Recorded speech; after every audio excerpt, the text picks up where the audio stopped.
What happens when those within the system can no longer stay silent? In a stunning act of defiance, over 300 British Foreign Office officials have penned a letter warning their own government, not about foreign enemies, but about Britain's complicity in one of the gravest humanitarian crises of our time.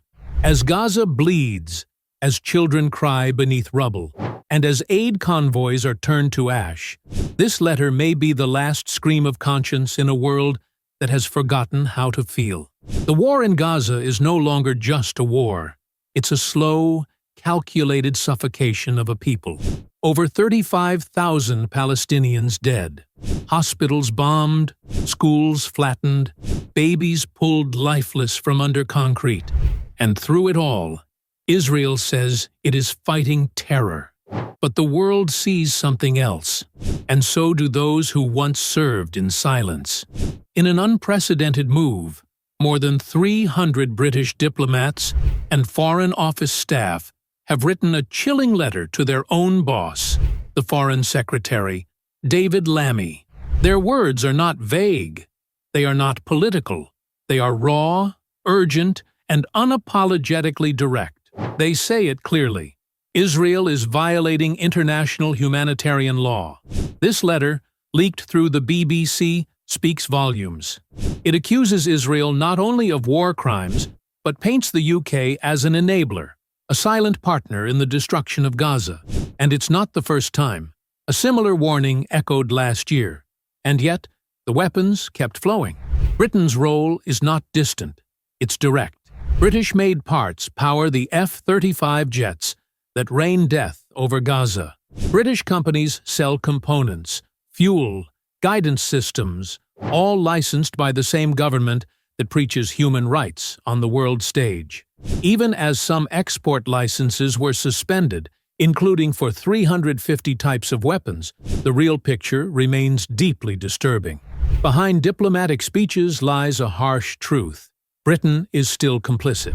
And for the Palestinians in Gaza, that complicity means more blood, more graves, more broken dreams. The diplomat's letter also condemns how Israel blocks humanitarian aid, targets aid workers, and allows illegal settlers to brutalize Palestinians in the West Bank. They ask, how can Britain speak of values while arming the oppressor? And what was the government's response? Not reform, not accountability, but a threat. A senior Commonwealth Office official said, if staff disagree with policy, they should resign. Resign for having a conscience. Resign for telling the truth. This is not just arrogance. This is moral collapse. The letter is more than just a warning. It's a cry from inside the walls of power. A cry that says, we see the children dying.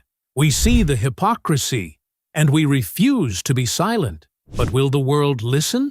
The truth is, Gaza has become a mirror, reflecting not just Israel's violence, but the world's indifference. The US still sends billions in aid. Germany offers full support. And Britain? Britain helped create this nightmare.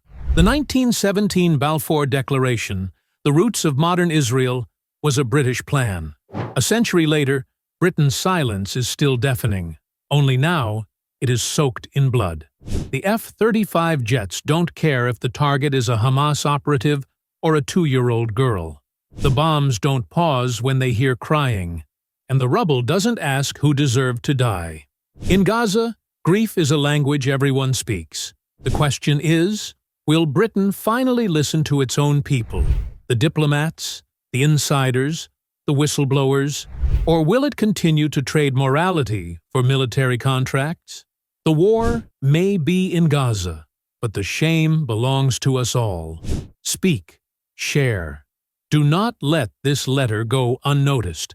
If those within the walls of power are risking everything to tell the truth, the least we can do is listen.